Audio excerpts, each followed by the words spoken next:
Alright, so here's how to fix Microsoft Excel has stopped working on Windows 11. So let's get started. First of all, you need to go to the search bar and search for the settings.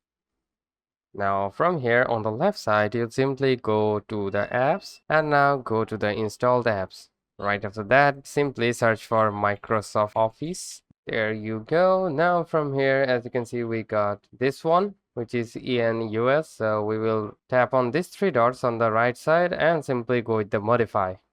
Alright, so from here you can simply get two options. So firstly, you need to get with quick repair.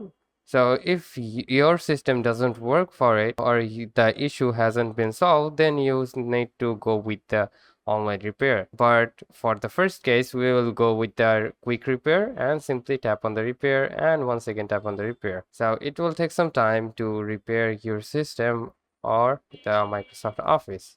So there you go. That's how you can simply do it. As you can see, we got our done repairing. So simply close this up and simply go back and open up the Excel file.